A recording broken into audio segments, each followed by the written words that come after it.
Salut tout le monde. Ce soir, nous plongeons dans un lieu aussi chaotique qu'apaisant, aussi bruyant que doucement soporifique. Une taverne médiévale en pleine nuit animée. Vous allez traîner vos bottes boueuses sur un sol en paille moisie, vous asseoir sur un banc bancal et observer une foule de gens bruyants, puants et vaguement ivres, pendant qu'à l'arrière, un chien dispute un os à un enfant. Alors oui, vous ne survivrez probablement pas à ça. Une seule chope dalle douteuse, et c'est une visite assurée au médecin barbier, celui qui soigne aussi les chevaux. Et pourtant, vous y êtes. Avant de vous mettre à l'aise, prenez un instant pour aimer la vidéo et vous abonner, mais seulement si vous appréciez vraiment ce que je fais ici. Et pendant que vous y êtes, dites-moi en commentaire où vous vous trouvez et quelle heure il est chez vous. J'aime imaginer cette taverne se remplir de dormeurs du monde entier. Maintenant, tamisez les lumières, allumez peut-être un ventilateur pour un léger bourdonnement de fond, et commençons ensemble l'aventure de ce soir. Vous poussez la porte de la taverne. Elle grince comme un rat coincé sous une roue de charrette. L'air, tiède et vaguement moisi, vous enveloppe aussitôt. Il sent la sueur, le cuir mouillé, la bière tiède et une note discrète mais persistante de fromage oublié dans une botte. La salle est peu éclairée. Quelques chandelles malmenées par les courants d'air jettent une lumière dansante sur des murs de pierre suintants. Des poutres noircies soutiennent un plafond bas que vous frôlez si vous avez la malchance d'être légèrement grand. De toute façon, ici, les grands finissent bossus. La taverne est déjà bien remplie. À cette heure, le soleil a fui depuis longtemps et les gens cherchent chaleur, alcool ou une échappatoire à une vie de serf peu inspirante. Vous avancez lentement, prenant soin de ne pas glisser sur une flaque de quelque chose qui ressemble beaucoup à de la soupe. Du moins, vous l'espérez. On vous dévisage, mais sans insistance. Dans ce genre d'endroit, les visages se brouillent dans la pénombre et les souvenirs dans l'alcool. Tant que vous ne réclamez pas le siège d'un manieur de hache ou le bol d'un chien affamé, tout ira bien. D'un coin sombre, un rire gras éclate, suivi d'un rot aussi long que mélodique. Vous tournez la tête, mais ne voyez qu'un dos large et une main tenant une cuisse de volaille à moitié rongée. Peut-être de la volaille. Peut-être un animal qui, un jour, a eu des plumes. Vous trouvez un siège libre. Une planche vaguement soutenue par deux bûches. Le bois colle un peu à vos braies. Pas grave. Vous vous asseyez avec prudence. La table est basse, bancale et couverte de taches mystérieuses. Devant vous, quelqu'un a gravé le mot « froid » avec une dague émoussée. Derrière le comptoir, un tavernier trapu nettoie un gobelet avec un chiffon dont la saleté semble plus ancienne que certaines cathédrales. Il vous jette un œil distrait, puis verse une chope de liquide ambré qui dégage une odeur de pain aigre et de levure fatiguée. Ce sera votre boisson. Vous n'avez pas commandé. Vous n'aurez pas à payer. Pas maintenant, du moins. Les historiens se disputent encore pour savoir si la bière médiévale contenait du houblon ou simplement du désespoir. Certains manuscrits parlent d'herbes amères, d'autres de décoctions à base de racines et d'écorces, parfois de feuilles d'ortie. Vous, ce soir, vous aurez droit à ce qui sort du tonneau, avec peut-être un moustique en bonus. Une anecdote? Dans certaines régions, on faisait bénir la bière par un moine avant de la servir. Pas pour des raisons religieuses, mais parce que les moines étaient souvent les seuls à savoir si un liquide allait vous tuer ou simplement vous faire danser nu dans la rue. Un petit chien borgne trotte entre les tables, reniflant vos bottes avant de s'en désintéresser avec un soupir canin. Il traîne un collier de cordes effiloché et semble mieux connaître la carte de la taverne que le tavernier lui-même. À côté de vous, deux hommes jouent à un jeu avec des dés faits d'os. Ils marmonnent des nombres et claquent les dés sur la table, frappant du poing dès qu'ils perdent. Le plus jeune a une boucle d'oreille en forme de poisson et des ongles noirs de crasse. L'autre a un chapeau qui fut, autrefois, un lapin. Vous réalisez que la chaleur vient principalement des corps. Un brasier est allumé dans la cheminée. mais il lutte contre l'humidité ambiante comme un moine contre le péché en période de fête. Un homme se lève, titube, crie un toast dans une langue régionale intraduisible, puis renverse sa chope sur ses propres chausses. Cela ne semble émouvoir personne. Vous sentez vos paupières s'alourdir. Pas encore de sommeil, trop de choses à observer, mais déjà, la fatigue s'infiltre. Vos oreilles bourdonnent légèrement, couvertes par la rumeur générale, les tintements de vaisselle grossière, le souffle du feu et le grattement d'un rat sous une poutre. Une vieille femme, en guenilles, mais le dos droit, traverse la salle avec une pile de bols. Elle marmonne quelque chose à propos d'un seigneur local qui aurait épousé sa cousine pour des raisons de potager. Vous décidez de ne pas enquêter plus loin. Le plafond semble descendre lentement, ou est-ce votre tête qui s'incline? Une sensation étrange de sécurité naît dans ce chaos feutré. Comme si, dans cet endroit où tout semble usé, tout le monde avait fini par baisser les armes. Même les poux prennent une pause. Et vous, vous êtes là, assis, silencieux, au milieu d'une taverne pleine de vie, mal rangée. L'odeur de fumée vous colle aux narines, la table grince quand vous vous appuyez, mais ce n'est pas grave. Ce soir, vous ne survivrez peut-être pas à la bière, mais vous ne mourrez pas tout de suite. Le banc sur lequel vous êtes assis gémit à chaque mouvement. Il n'est pas très rassurant. Il semble tenir en équilibre uniquement grâce à la volonté obstinée des échardes qui le composent.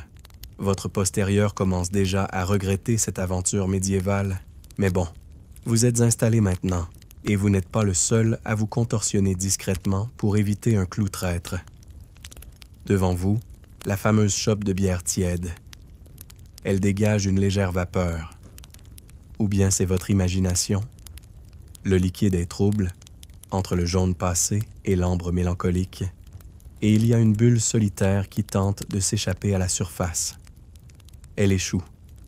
C'est une bière sans ambition. Vous prenez une gorgée.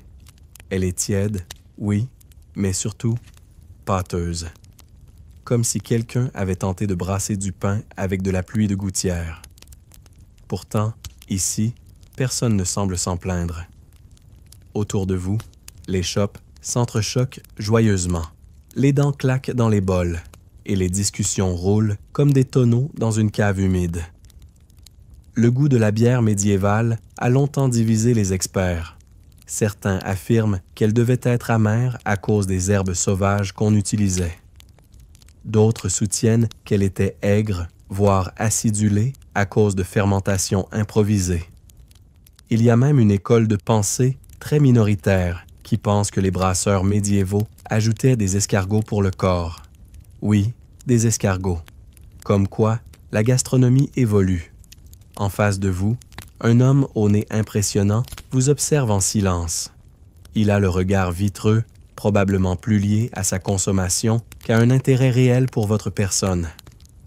Il finit par rôter doucement, comme une salutation, puis retourne à sa contemplation intérieure. Vous décidez de répondre d'un hochement de tête. L'étiquette est importante. Un serveur arrive, glissant à moitié sur une traînée de purée oubliée, et vous dépose un morceau de pain sur une planche de bois.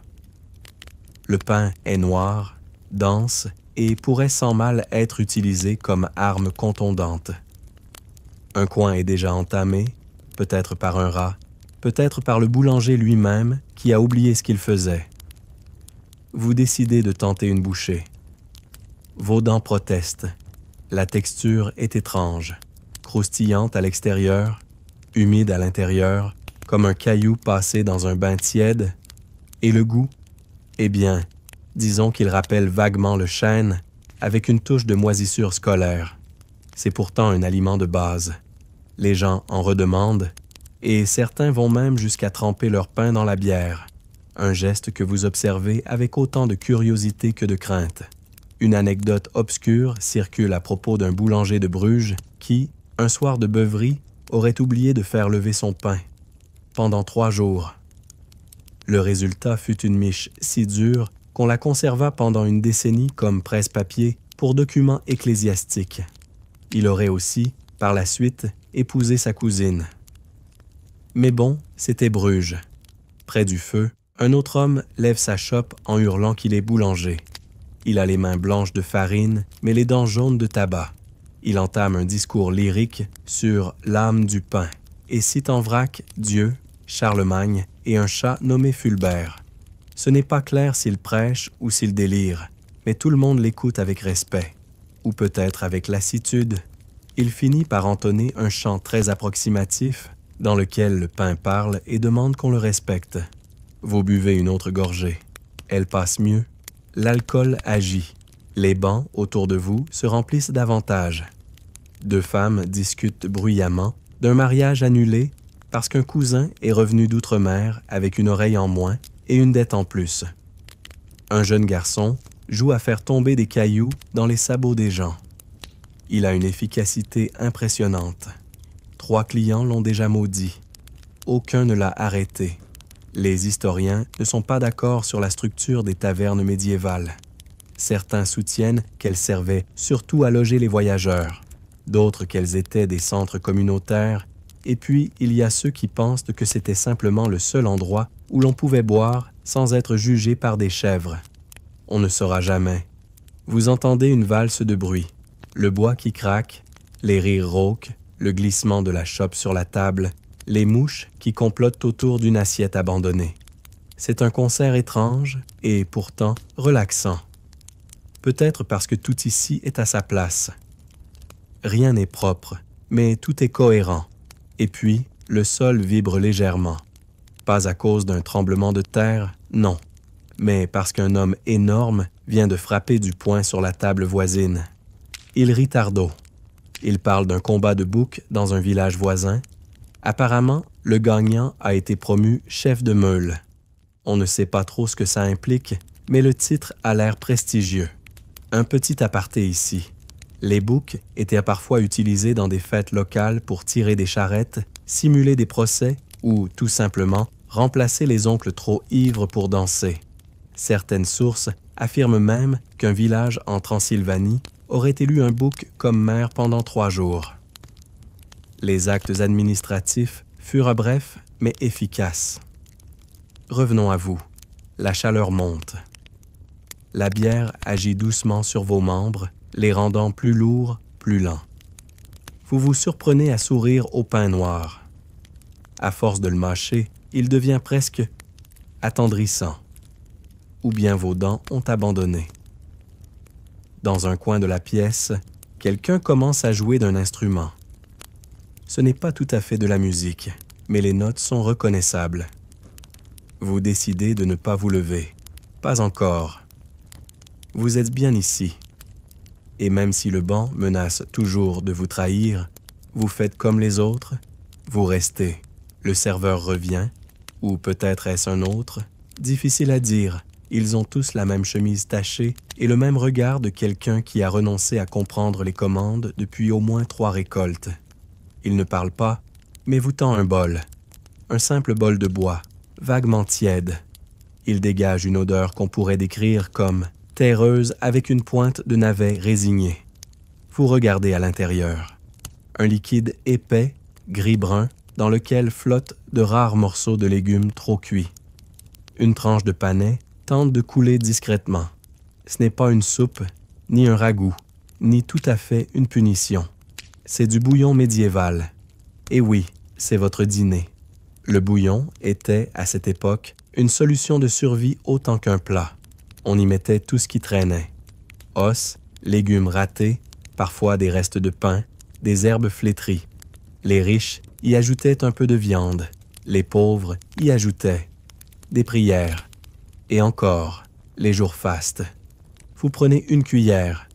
Elle est en étain, cabossée et légèrement plus froide que le bol. Vous goûtez. C'est fade, mais pas désagréable. Un peu comme si quelqu'un avait mis de la pluie tiède dans un potager et avait prié pour que ça ait du goût. Ça ne l'a pas, mais ça remplit l'estomac. À votre droite, le boulanger revient. Vous vous souvenez de lui, celui qui chantait l'hymne du pain vivant. Il s'assoit lourdement sur un tabouret et vous sourit comme si vous étiez complice d'une farce universelle. Il vous désigne votre bol d'un doigt tremblant et dit, d'une voix pâteuse, « C'est moi qui l'ai fait. Enfin, j'ai prêté ma louche. » Vous hochez la tête, par politesse. Il poursuit, sans qu'on lui demande rien. Le secret, c'est de ne jamais remuer. L'âme du bouillon est au fond, comme les regrets. Puis il rit tout seul, pendant 1 minute entière. Un rire guttural qui se transforme en tout, puis en une tentative de reprendre sa chanson. Cette fois, elle parle d'un pain qui part à la guerre. Vous comprenez rapidement que la guerre se termine mal pour le pain. Les historiens se disputent encore pour savoir si les tavernes médiévales servaient réellement des repas complets. Certains affirment que la nourriture était apportée de chez soi, d'autres que le tavernier proposait un pot commun, sorte de grande marmite partagée dans laquelle chacun mettait ce qu'il pouvait. Un concept qui, avouons-le, fonctionnerait beaucoup moins bien aujourd'hui. Personne ne veut votre demi-banane écrasée dans une soupe de groupe. Un chien rôde à nouveau. Il renifle sous les bancs et s'arrête devant vous. Il vous regarde fixement, comme s'il savait quelque chose. Vous lui montrez votre bol. Il éternue, puis s'éloigne. C'est peut-être un mauvais signe, ou simplement un critique gastronomique à 4 pattes. À ce moment précis, un hurlement retentit depuis la cuisine.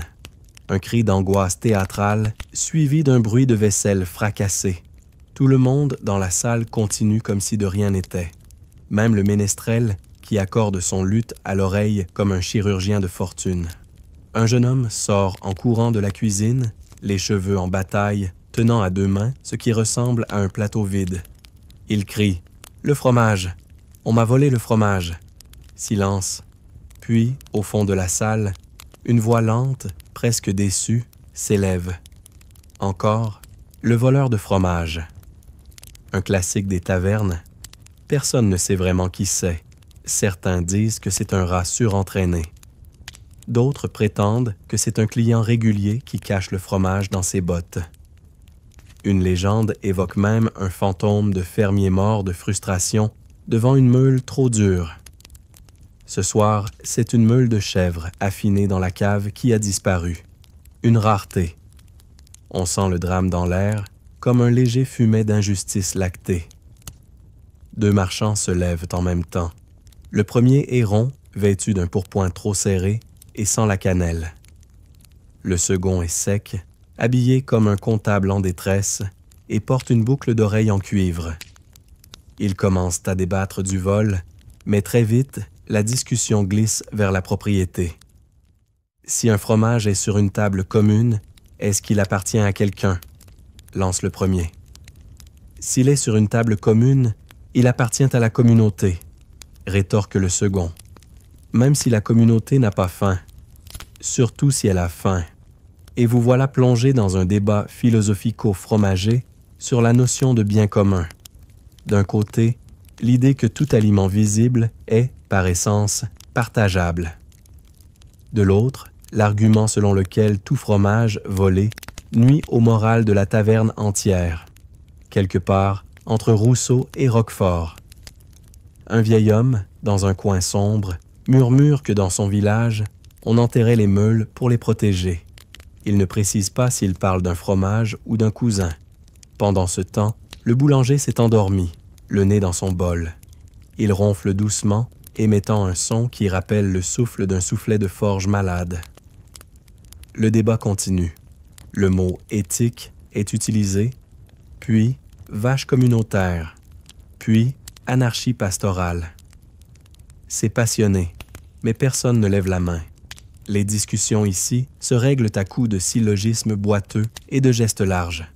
Heureusement, la bière amortit les élans. Finalement, le tavernier arrive avec une nouvelle meule. Il la pose au centre de la table, déclare qu'elle est à tout le monde et à personne, puis repart sans commentaire. Le calme revient, comme après une tempête de mots.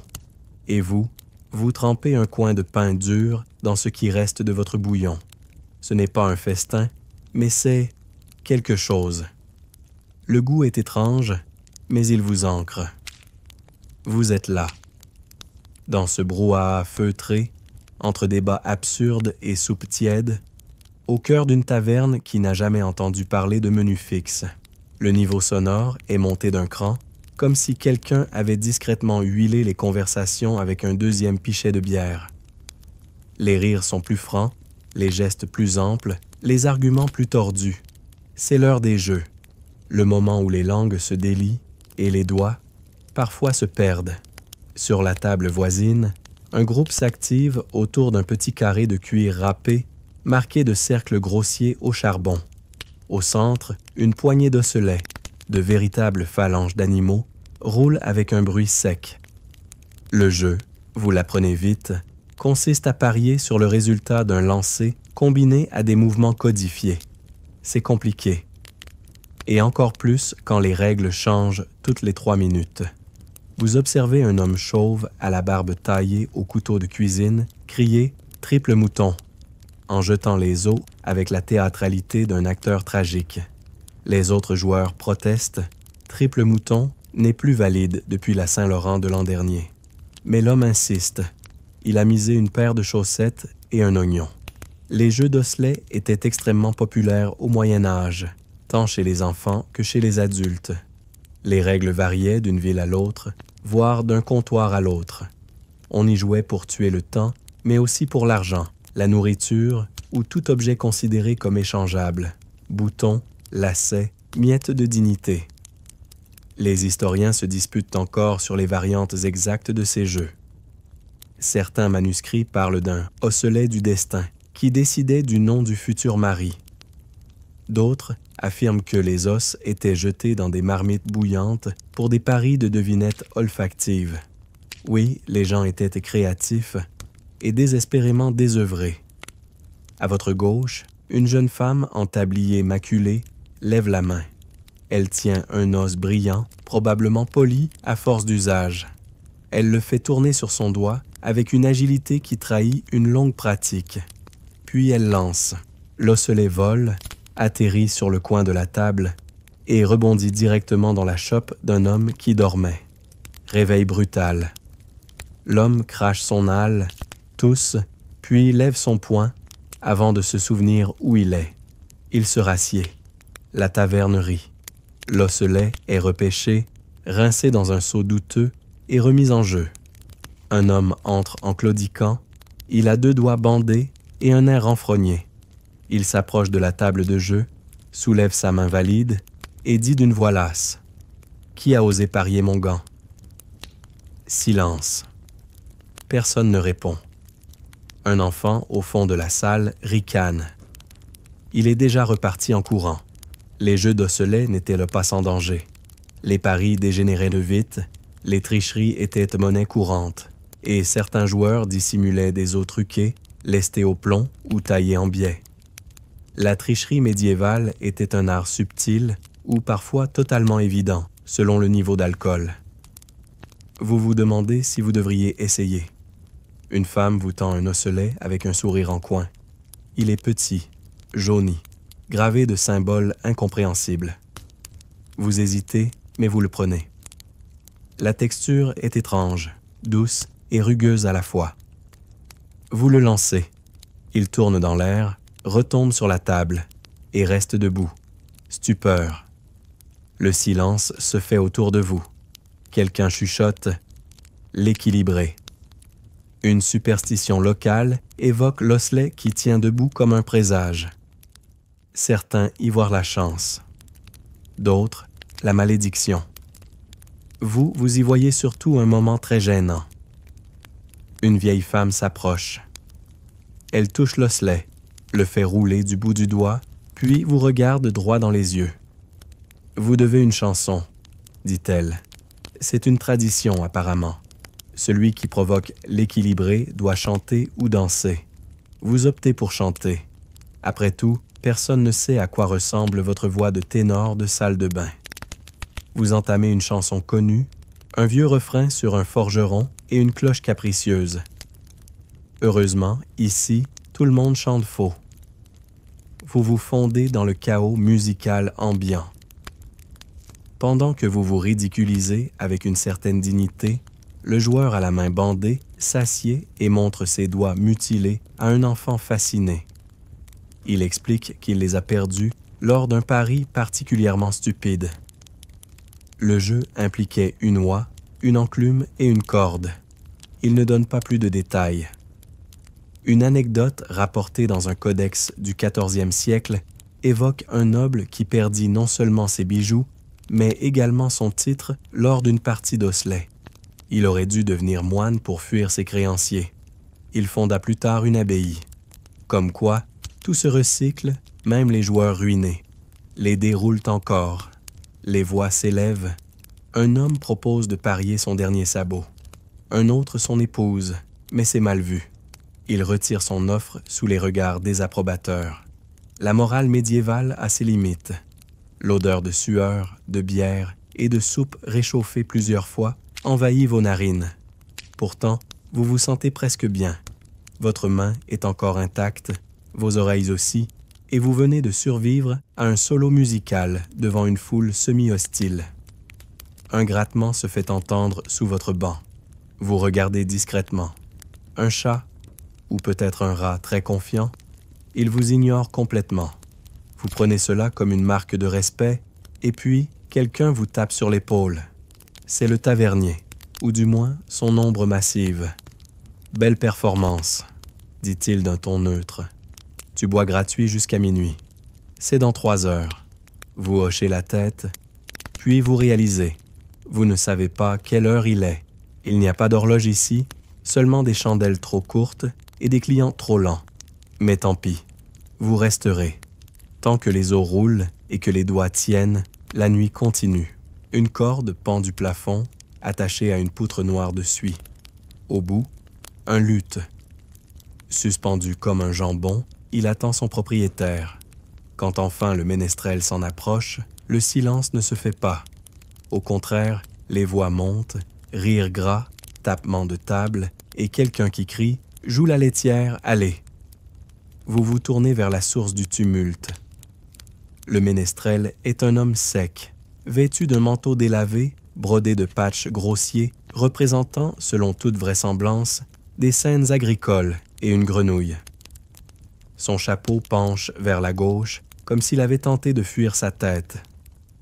Il hoche la tête avec gravité, décroche son luth, le serre contre lui comme une nourrice sa dernière brique de fromage, et gratte une première note. Elle est fausse.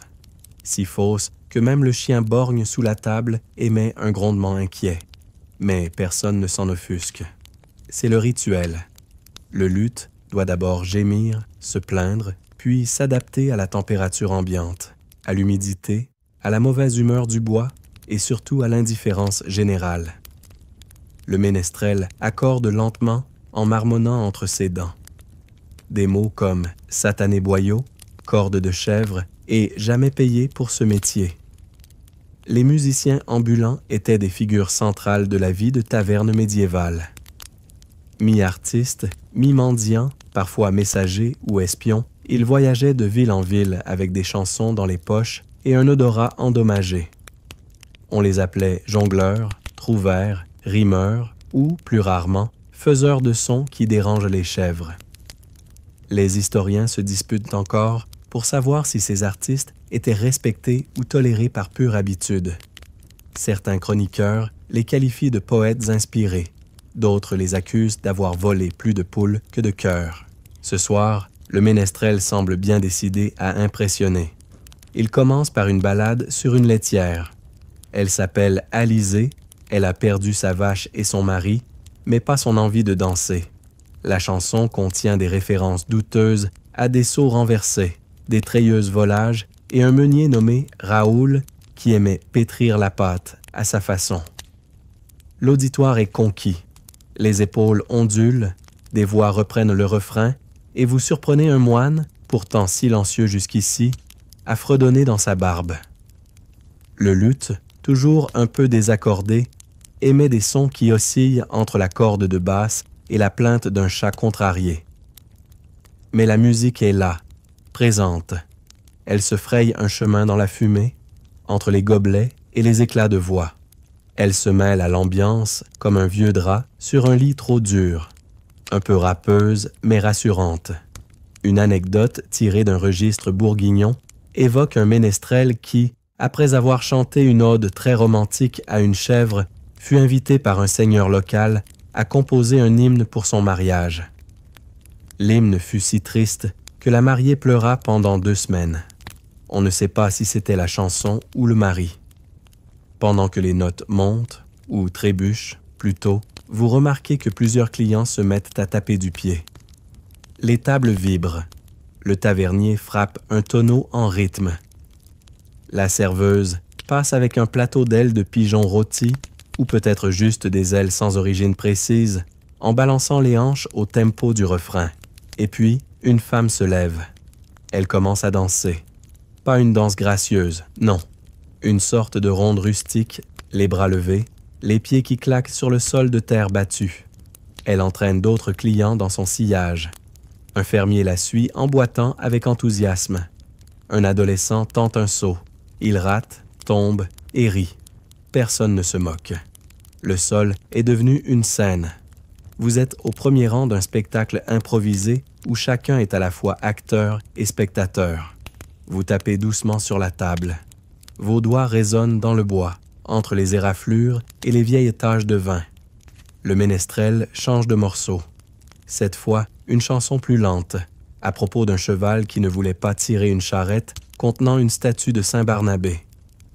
L'histoire est absurde, le rythme hypnotique. Vous vous laissez porter, mais alors qu'il attaque le second couplet, la corde de sol lâche. Elle claque comme une cravache. Le ménestrel sursaute, regarde son instrument avec le regard d'un homme trahi par son propre enfant, puis marmonne quelque chose de très peu religieux. Un court silence s'installe. Puis, comme un réflexe collectif, toute la salle entonne le refrain du morceau précédent. L'hommage est maladroit, mais sincère. Et pendant que le musicien répare tant bien que mal son instrument avec une ficelle volée à la nappe d'un voisin, la taverne chante. Mal, mais fort. Les ménestrels médiévaux n'étaient pas seulement musiciens. Ils racontaient aussi des histoires, épopées, légendes locales, ragots exagérés. Ils transmettaient la mémoire collective ou simplement l'embellissaient selon la quantité de bière disponible. Vous entendez le mot « dragon » dans un coin, puis « chaussure perdue dans une église », puis « accident de belette ». Le folklore s'invente et se réinvente à chaque table. Le ménestrel, son luth rafistolé comme un canard après tempête, revient au combat musical. Il entame une mélodie plus douce, une berceuse cette fois. Pas pour vous, bien sûr. Pour la salle. Pour l'ambiance. Pour cette nuit qui avance lentement comme un tonneau plein de souvenirs. Vous fermez les yeux un instant. La chanson parle d'un moulin endormi, d'une pluie d'avoine et d'un homme qui cherchait son soulier depuis l'enfance. Vous ne comprenez pas tout, mais ce n'est pas important. Ce n'est plus important. Votre banc grince, mais vous ne bougez plus. Vos mains reposent sur vos genoux. Vos oreilles bourdonnent doucement, bercées par les fausses notes et les vraies émotions. Et vous vous dites, dans le fond, cette taverne est peut-être le seul endroit où un luth désaccordé peut vraiment faire taire le monde. La chanson se termine comme un soupir, pas vraiment une note finale, juste un glissement vers le silence. Le ménestrel incline la tête, remet son luth à sa place suspendue et disparaît dans un coin d'ombre avec la discrétion d'un renard qui a trop chanté. Personne ne l'applaudit, parce qu'ici, on ne fait pas ce genre de choses. Mais tout le monde reprend sa respiration un peu plus lentement. Vous vous étirez légèrement. Vos genoux craquent comme du bois sec et vous sentez que vous pourriez presque vous endormir là, la tête contre cette table qui sent le chou fermenté. Et pourtant, la nuit est loin d'être finie. Un cri. Pas un cri de douleur. Ça viendra peut-être plus tard, mais un cri de protestation. Vous tournez la tête juste à temps pour voir 2 hommes se lever brusquement à une table voisine. Le premier est large, le nez rouge comme une lanterne de porc, les bras couverts de tatouages mal faits représentant des poissons, des runes et, étrangement, une théière. Le second est plus fin, le regard vif et habillé comme un marchand qui a trop lu les prix et pas assez les ambiances. Ils se font face, entre eux, une meule de fromage.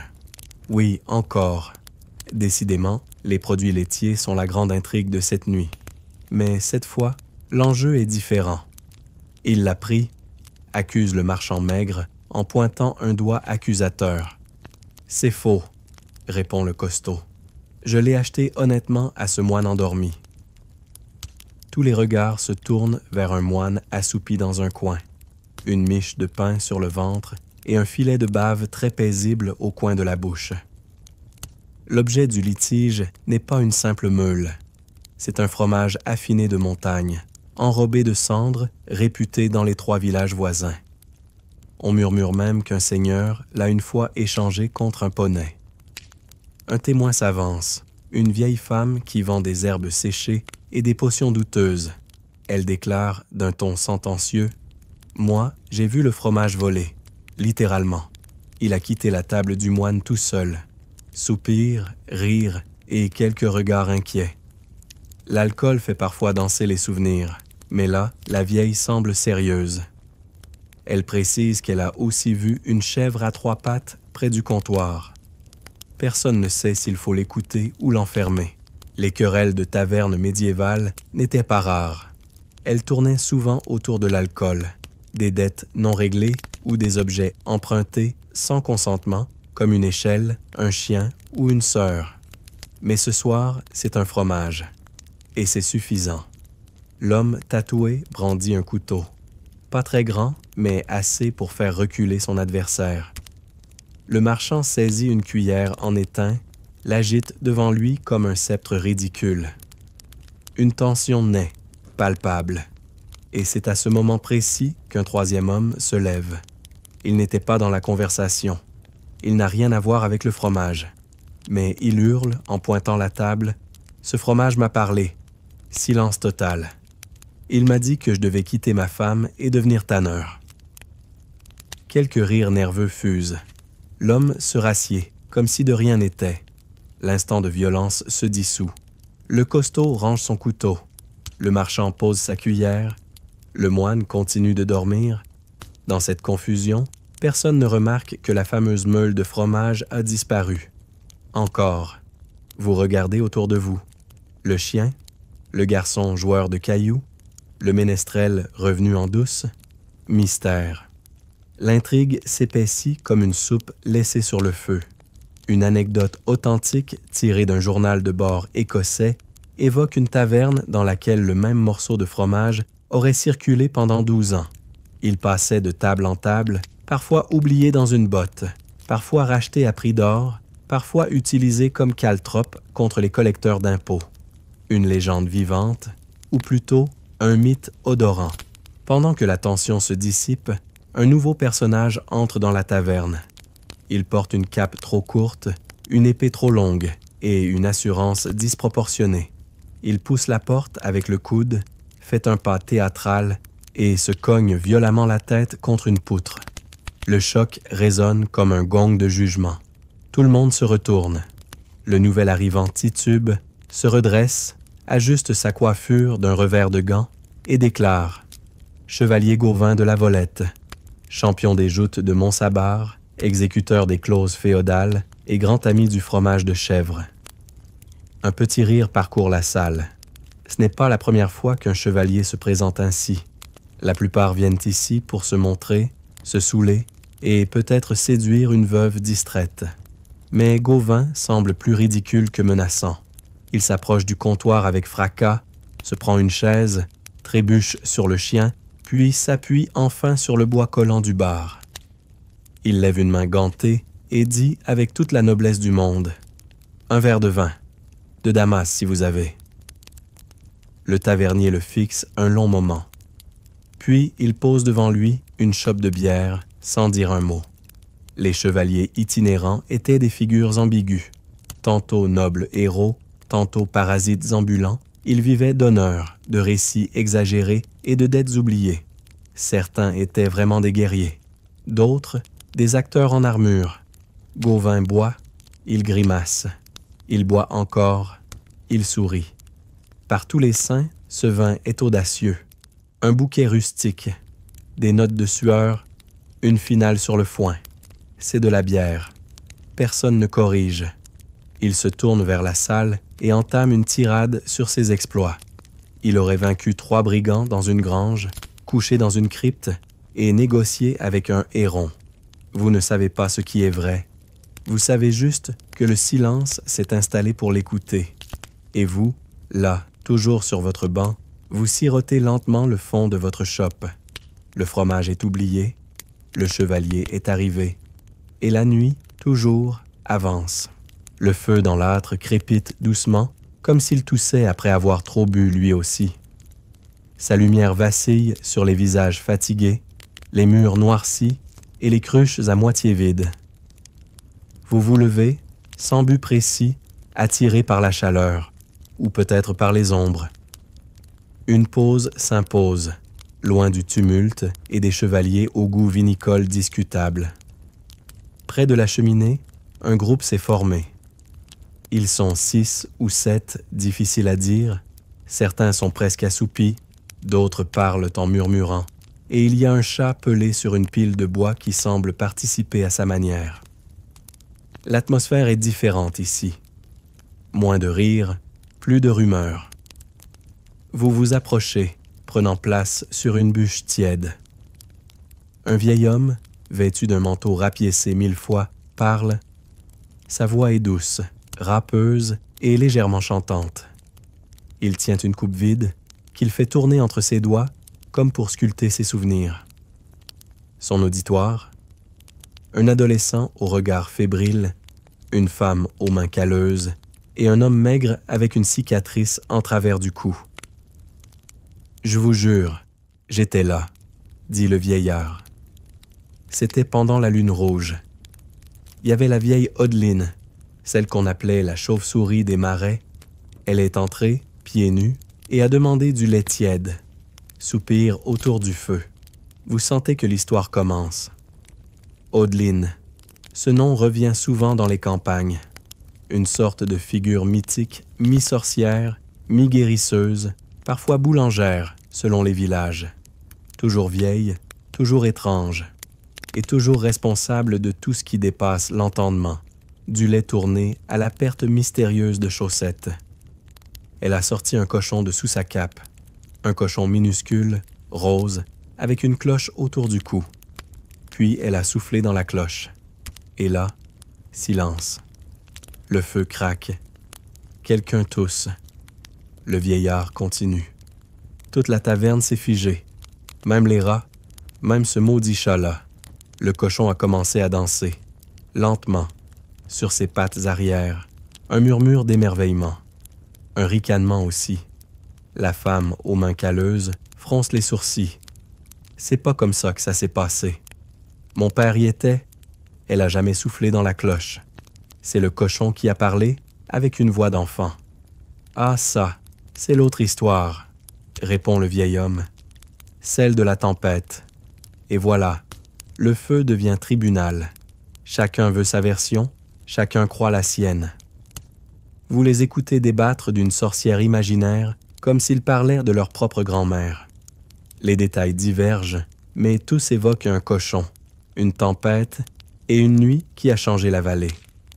Les historiens se disputent encore pour savoir si les sorcières médiévales étaient réellement redoutées ou simplement détestées pour leur marginalité. Certains soutiennent qu'elles n'étaient que des femmes indépendantes trop intelligentes pour leur époque. D'autres pointent les procès, les bûchers, les confessions extorquées à coups de fer chaud. Mais ici, dans cette taverne, Odeline n'est ni crainte ni pleurée. Elle est racontée, comme un conte, un avertissement ou une vieille chanson. Un mythe partagé autour du feu pour combler les creux du réel. Le chat se lève soudain, s'étire et saute sur les genoux du garçon. Il s'endort aussitôt, ronronnant comme une bouteille qui fuit. Le vieil homme reprend. Après ça, La pluie est tombée pendant 7 jours. Le moulin a perdu une roue, et la chèvre de l'aubergiste a donné du lait chaud tout l'hiver. Silence. Puis un jeune homme demande « Et le cochon? Disparu? » Comme les bons prix du marché aux haricots. Un rire étouffé. Vous ne savez plus si vous écoutez une légende ou si vous êtes en train de rêver. Le feu vous chauffe les tibias. Votre chope est toujours tiède dans votre main et le chat ronronne désormais à l'unisson du crépitement. Une anecdote. Dans un recueil folklorique oublié, rapporte qu'une vieille herboriste des Vosges prétendait pouvoir prédire la météo grâce au cri d'un cochon nain. Il vivait dans sa cheminée. Il avait un prénom, Robert. Le feu clignote. Une braise éclate. L'ombre d'un crochet de boucher dessine sur le mur la silhouette d'un dragon. Le garçon le remarque et murmure « C'est peut-être ça, le vrai monstre. » La femme aux mains calleuses répond « Non. Le vrai monstre, c'est l'hiver quand t'as plus de bois. » Et l'homme à la cicatrice, jusque-là muet, lâche. Le vrai monstre, c'est le silence quand il n'y a plus de chansons. Une philosophie de taverne. Plus sincère que bien des traités. Vous vous sentez presque honoré d'avoir entendu ces mots. Même si, dans une heure, vous ne vous souviendrez peut-être que du cochon. La discussion se tarit. Chacun regarde le feu. Le bois craque, respire. Vous sentez votre front s'alourdir. Il fait chaud, doux. La rumeur de la salle, un peu plus loin, s'estompe.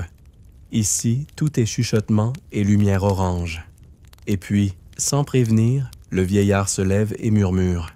« À moi la première miche, et Codeline veille sur vos rêves. » Il s'éloigne, bancal, la cape traînant sur le sol. Un courant d'air le remplace. Le feu frémit. Le chat éternue. Et vous, vous restez là, immobile, le regard plongé dans les braises. À écouter les histoires qui vivent sans fin, tant qu'on a quelqu'un pour les répéter. Vous quittez lentement le cercle du feu, les membres alourdis par la chaleur et la tête pleine de cochons prophétiques. La salle vous accueille de nouveau comme un vieux manteau râpé, familière, bruyante et vaguement collante. Mais quelque chose a changé. Une tension nouvelle parcourt la taverne. Ce n'est pas l'heure, personne ne sait jamais vraiment l'heure, mais l'atmosphère a glissé d'euphorique à théâtrale. Et au centre de ce nouveau théâtre, le chevalier Gauvin de la Volette.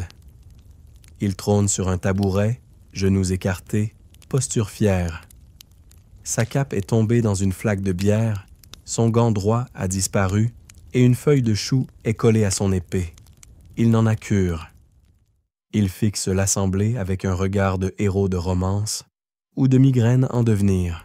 « Mes amis, tonne-t-il en levant sa chope, je vous apporte ce soir le récit de ma dernière bataille. » Un murmure court, quelques applaudissements polis.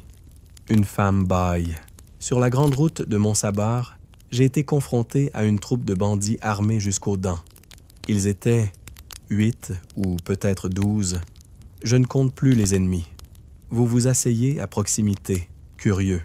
Le chien borgne est là aussi, couché à vos pieds, manifestement plus intéressé par votre chaussure que par l'épopée chevaleresque. J'étais seul, continue Gauvin, avec pour seule arme mon courage et une cuillère d'argent, hérité de mon grand-oncle Geoffroy, qui avait lui-même terrassé un dragon bureaucratique à Poitiers. Un léger rire fuse. Gauvin sourit, ravi de son effet. Il continue. L'un des bandits portait un bonnet rouge. Mauvais présage. Je l'ai neutralisé avec un regard. Les autres, je les ai défaits un par un en versant sur eux mon flacon d'huile sacrée. Une très bonne huile, d'olive et de noisette. Pause dramatique. Quelqu'un demande « Et ton cheval? Il est où? » Mon destrier, dit-il en posant la main sur son cœur, repose ce soir dans une étable paisible après avoir sauté une rivière pleine de crocodiles. Une voix au fond. C'est pas des crocodiles, c'est des castors. Peut-être des castors très ambitieux, rétorque Gauvin sans se démonter. Les chevaliers errants, à cette époque, n'étaient là pas rares. Beaucoup se présentaient comme héros en quête de gloire, mais n'étaient de que nobles désargentés ou fils cadets cherchant un peu de vin et beaucoup d'attention. Ils survivaient en racontant des exploits, réels ou largement romancés, contre un bol de soupe, une place près du feu et parfois un auditoire naïf. Les historiens se disputent encore sur la proportion de véritables combats contre celle des batailles de taverne, menées plus souvent contre l'ivresse que contre des ennemis tangibles. Mais ce soir, peu importe la vérité. Gauvin a conquis la salle. Il se lève, titube un peu, puis tire, avec un grand effort, son épée de son fourreau. Elle se coince dans la table, emportant avec elle une nappe tachée et un morceau de fromage oublié, encore lui. Un silence s'installe. « Ceci, dit-il, est la lame d'Elsemont, trempée dans le vin de mes ancêtres.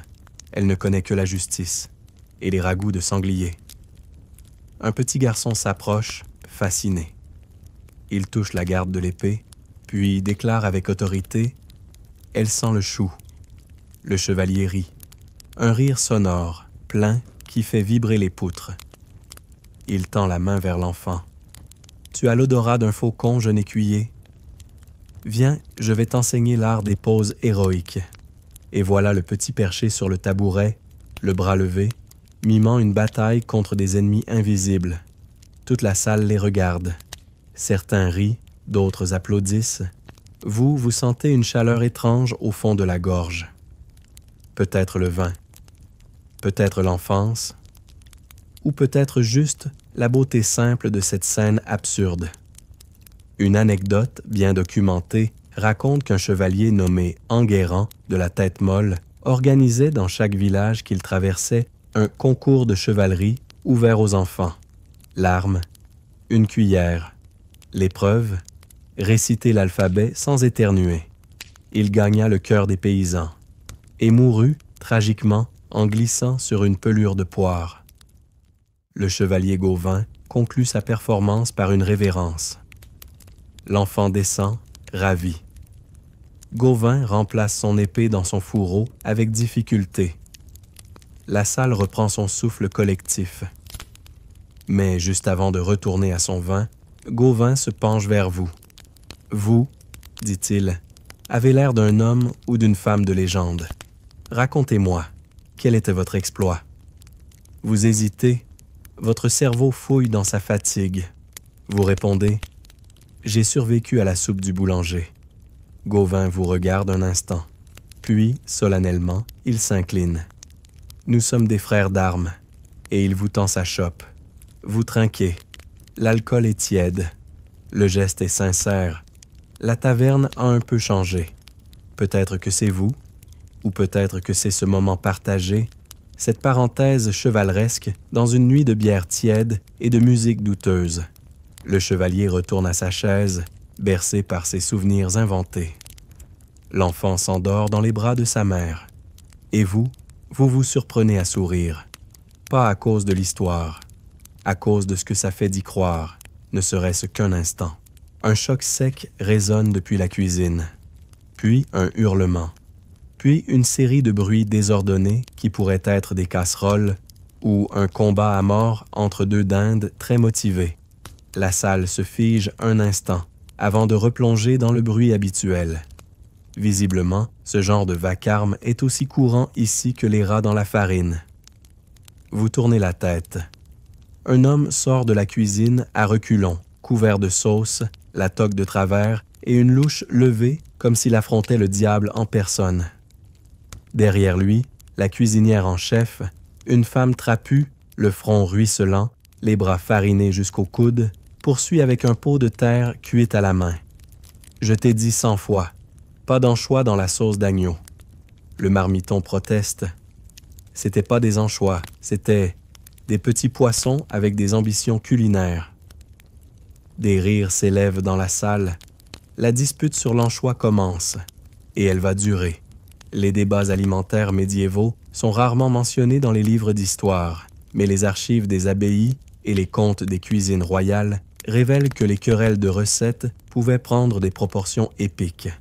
Un cuisinier pouvait perdre son poste, son honneur ou dans certains cas extrêmes, sont dentiers, faits de coquillages, bien sûr. Vous apprenez rapidement que dans cette taverne, la sauce est une institution. Elle est censée accompagner les plats principaux, masquer les goûts douteux et parfois servir de colle. Ce soir, la fameuse sauce d'agneau a été scandale, altérée. La cuisinière, répondant au nom évocateur de Maître Bertheline, est connue pour sa précision. Elle tient ses recettes comme d'autres tiendraient leur confessionnal, avec crainte et respect. Elle s'adresse maintenant à la salle, brandissant le pot comme s'il contenait la vérité ultime. Mes amis, l'anchois n'a rien à faire dans l'agneau. C'est une hérésie, une insulte à nos papilles. Un homme lève la main, calmement. En Provence, on le fait. Un murmure choqué. Bertheline le fusille du regard. Ici, c'est pas la Provence, c'est le Nord, et dans le Nord, on respecte l'agneau.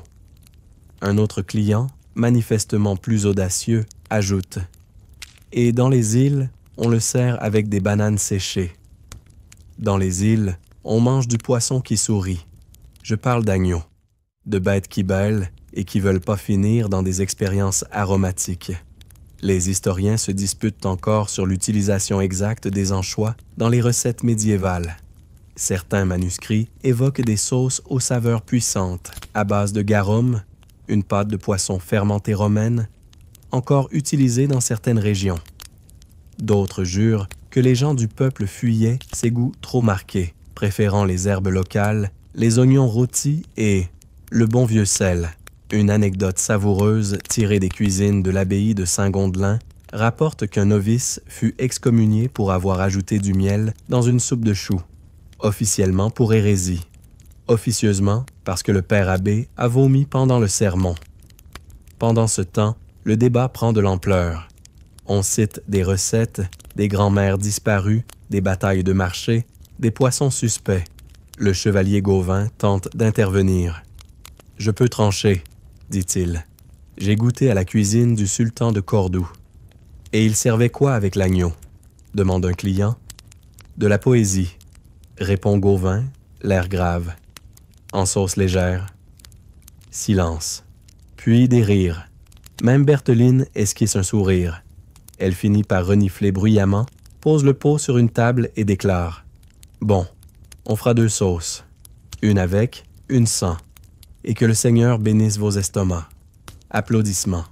Le marmiton soupire de soulagement, retourne en cuisine, et vous pariez qu'il remettra discrètement un filet d'anchois là-dedans.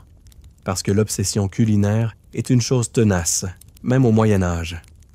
Un homme s'approche de vous, une assiette en main. Goûtez, vous me direz. C'est tiède, étonnamment épicé. Et oui, il y a ce goût salé, un peu étrange. Vous demandez, c'est laquelle? Il hausse les épaules. Personne ne sait. Et c'est ça, la magie. Et là, dans cette ambiance absurde, vous vous surprenez à repenser à votre propre cuisine, à vos sauces du quotidien, à cette fois où vous avez mis du sucre au lieu du sel, et à cette vérité universelle, la nourriture, quand elle est partagée, n'a pas besoin d'être parfaite, juste sincère. Le chien vous regarde, quémandant un morceau, vous lui tendez un bout de viande. Il l'accepte avec dignité. Vous avez fait un ami. Le débat s'estompe. L'ambiance se détend. Quelqu'un joue 3 notes de flûte. D'autres reprennent un refrain mal ajusté. Et vous, la bouche encore pleine de sauce peut-être hérétique, vous vous dites que les vrais souvenirs ont toujours un goût un peu flou, comme cette bouchée d'agneau à l'anchois. Ou pas, vous sentez que la digestion commence à négocier un traité de paix avec votre estomac. Le genre de traité fragile, susceptible de rompre à la moindre cuillerée de plus. Il est donc temps d'agir. Pas pour un duel, ni pour un toast. Non, pour quelque chose de bien plus pressant. Une pause pipi. Vous vous extrayez du banc avec précaution, votre dos proteste, vos genoux grincent, et votre chope vous fait un clin d'œil moqueur. Vous traversez la salle en direction de l'arrière-cour, là où la lueur des chandelles se fait timide et où les courants d'air sentent l'urine tiède et les secrets de fin de soirée. La porte grince, comme toutes les portes dignes de ce nom, et vous vous retrouvez dehors, sous un ciel épais, chargé d'humidité. Une lune pâle flotte entre deux nuages, comme un fromage flottant dans une soupe trop longue. Le sol est de terre battue, irrégulier, jonché de paille humide, de débris douteux et de quelques bottes abandonnées. Vous avancez vers l'endroit que tout le monde désigne du Menton, mais que personne n'ose nommer. Un enclos improvisé, délimité par de vieilles planches et une demi-charrette. L'endroit est fonctionnel et odieux. Il y a une odeur tenace, une vapeur stagnante et des bruits inquiétants qui suggèrent que ce coin est fréquenté par plus que des humains. Vous prenez votre courage à deux mains et vous avancez. C'est à ce moment précis que vous tombez nez à nez avec un blaireau. Oui, un blaireau, pas une métaphore. Un vrai, avec ses rayures faciales, son regard méfiant et sa position défensive très expressive. Vous vous figez. Il vous fixe. Vous le fixez. Il grogne. Vous hésitez. Une anecdote, tirée des registres forestiers du 14e siècle, rapporte que certains blaireaux étaient tolérés dans les dépendances des tavernes, car ils faisaient fuir les rats. D'autres disent que certains taverniers les nourrissaient pour s'en faire des compagnons de garde. Certains blaireaux auraient même appris à voler des pièces tombées. Les historiens se disputent encore pour savoir si les blaireaux médiévaux étaient vraiment domestiqués ou juste très patients avec les humains imbibés. Vous tentez un sourire.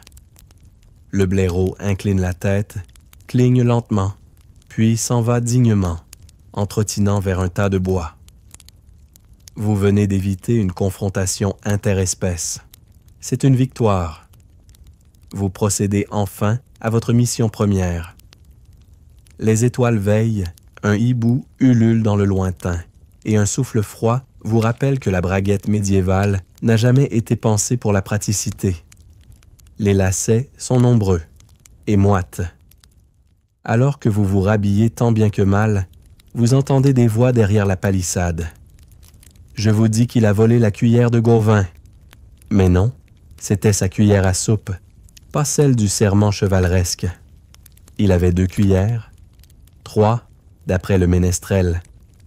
Vous vous demandez si vous êtes le seul à vivre cette nuit comme un rêve éveillé.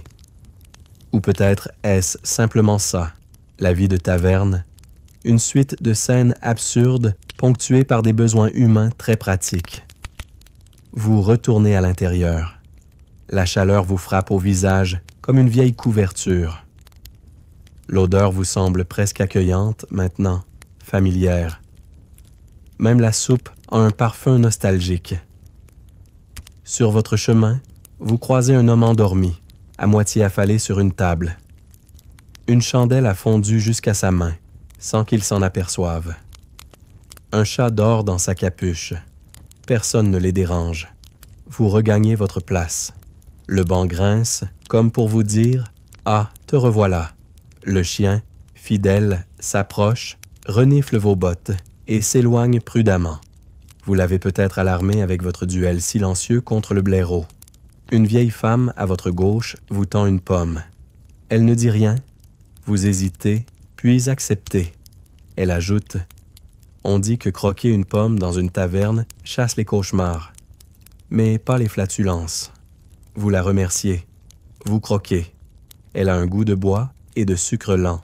C'est parfait. Au loin, une nouvelle chanson commence. Moins grivoise que les précédentes. Une mélodie douce, presque religieuse, mais chantée avec la voix fêlée d'un homme qui a vu trop de hiver et pas assez de printemps. Les notes flottent dans l'air comme des flocons fatigués, et vous, adossé à votre banc, encore un peu secoué par votre escapade, vous réalisez que cette taverne, aussi chaotique soit-elle, vous a adopté, ou vous vous y êtes fondu. C'est pareil. Une soupe, un débat sur les anchois, un chevalier aux 2 cuillères et un blaireau territorial. C'est un résumé fidèle de la condition humaine, à bien y réfléchir. Vous laissez votre tête tomber lentement contre le mur. Les sons deviennent flous. La musique, lointaine. Le feu crépite. La sauce refroidit. Et vous? Vous glissez lentement dans ce moment entre deux mondes, celui où l'on ne sait plus si on rêve ou si on digère. Un claquement sec retentit dans la salle, suivi d'un autre, et d'un râle long et las. « Fini, c'est fini, mes mignons. C'est le tavernier, enfin debout, enfin prêt à clore ce festival de bières tièdes et de récits improbables. Ses bras sont écartés comme un prophète fatigué, ses paupières mi-closes. Il tient dans une main un tisonnier, dans l'autre une lanterne presque éteinte. Allez, faut vider les bancs. Repliez vos jambes, rangez vos blagues et récupérez vos ongles. La nuit est vieille. Moi aussi. Personne ne bouge. Un ronflement gras monte d'une table voisine. Le chevalier Gauvin, affalé, utilise maintenant son épée comme oreiller. Le garçon qui jouait les écuyers dort sur ses genoux, une botte en guise de peluche.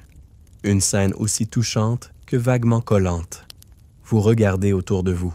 Chacun semble plongé dans une sorte de torpeur active.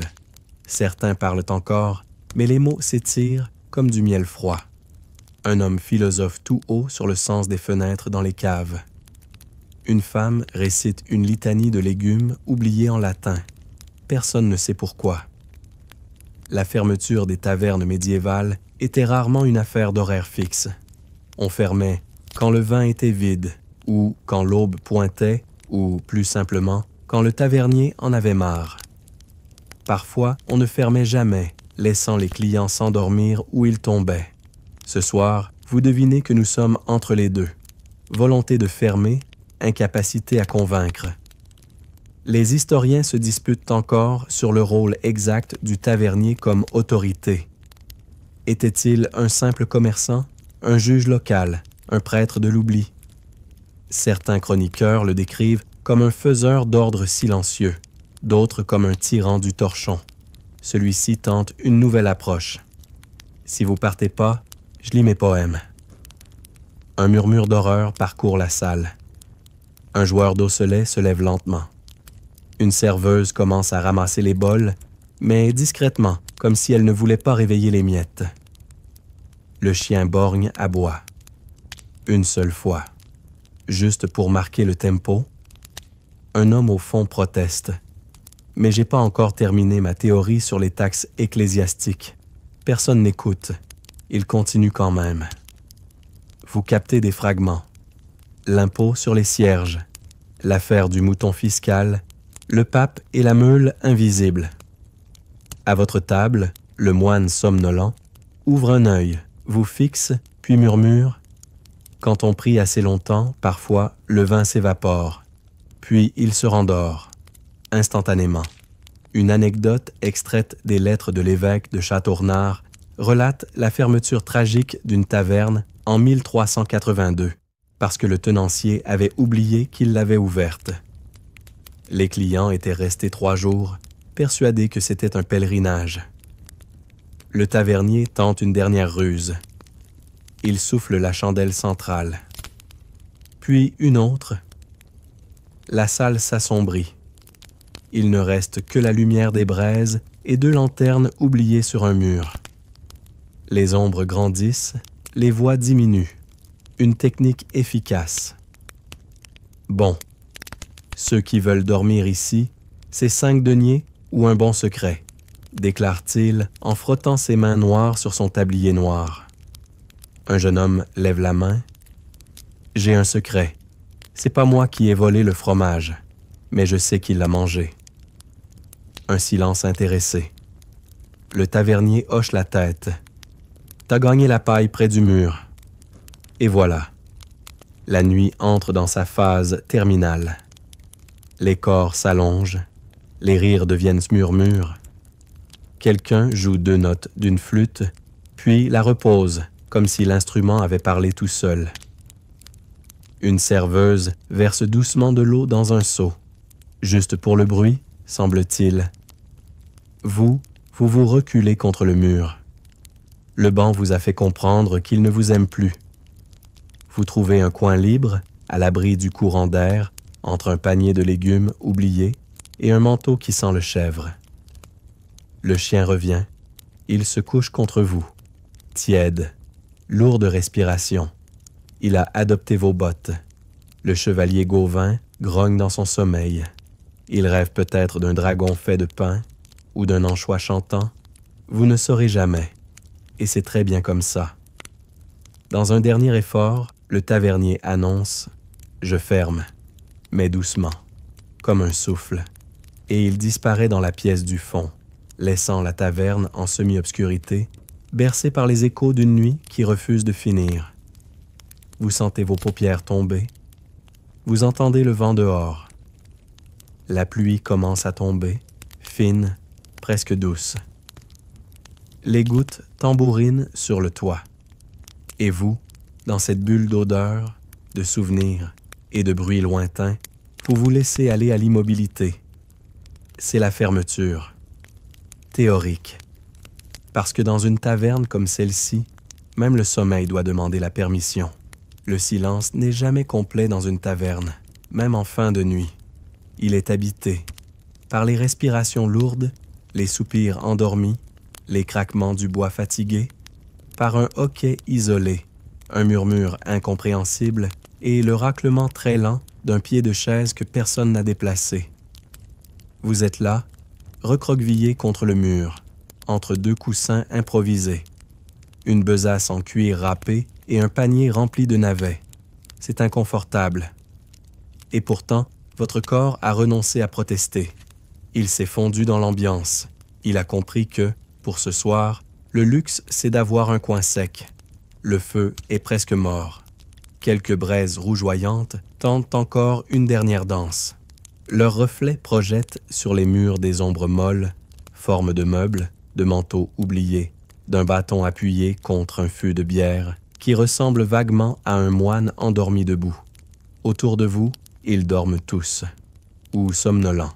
Le chevalier Gauvin s'est affaissé sur la table, les bras en croix, la bouche ouverte.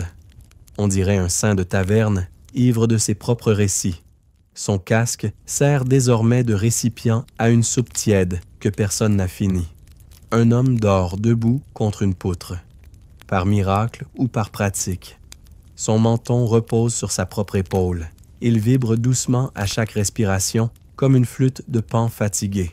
Près de la porte, une femme tient encore une miche de pain contre sa poitrine. Elle n'a pas l'air de vouloir la manger. Elle la berce. Doucement, peut-être un rêve, peut-être une vieille habitude.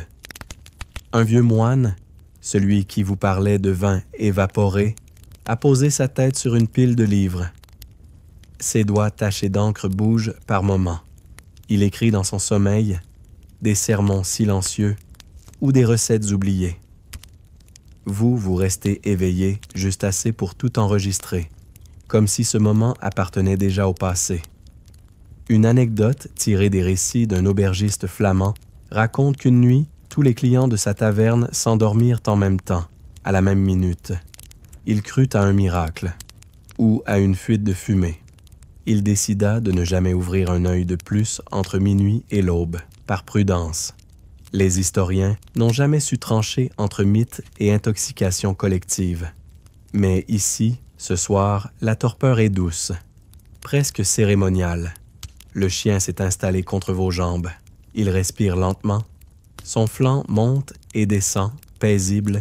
Il dégage une chaleur rassurante, une odeur de paille et de cendre. Le chat, revenu du bois, trône sur le tonneau du comptoir. Il vous regarde de loin. Il sait que vous l'avez vu. Il ferme les yeux lentement, comme pour dire « Tu peux t'endormir, maintenant. Je veille. » Et là, dans cette immobilité étrange, une voix s'élève, faible, presque un souffle. Le dernier qui s'endort a perdu. Vous ne savez pas qui a dit ça. Peut-être vous, peut-être la femme au pain, peut-être le vent. Mais vous sentez vos pensées se délier comme la vapeur d'un chaudron qu'on aurait trop laissé mijoter. Les images s'estompent. La musique oubliée flotte encore quelque part entre deux souvenirs. Vous n'avez plus froid, vous n'avez plus faim, vous n'avez plus de questions. Seulement un sommeil lourd, tiède et inévitable. Vous fermez les yeux. Et la taverne, elle, respire lentement avec vous. La lumière décline. Les derniers sons s'effilochent comme des fils tirés d'un vieux manteau. Il ne reste plus que la lente respiration du sommeil, le grincement discret des poutres qui s'étirent et le vent nocturne qui caresse le toit d'ardoises rugueuses. Tu es là, parfaitement immobile, engourdi par la chaleur du feu éteint et les restes d'un repas que tu n'auras jamais vraiment identifié. Ton corps ne pèse plus. Tes pensées, elles aussi, se sont assoupies. Il ne reste que le rythme doux de ce lieu impossible, ce refuge d'une nuit médiévale où personne ne se presse. Les visages autour de toi s'effacent lentement. Le chevalier, le moine, le chien, le blaireau, les souvenirs de la soupe, tout glisse doucement dans un monde cotonneux où plus rien n'a besoin d'être compris. Et pendant que tes paupières retombent, pour de bon, tu te rends compte que cette taverne n'existe peut-être pas, ou peut-être qu'elle existe en chacun de nous, une porte grinçante vers le repos, une table bancale où s'endormir en paix. Ferme les yeux. Tu peux rester ici autant que tu veux. Fin du script. Faites de beaux rêves.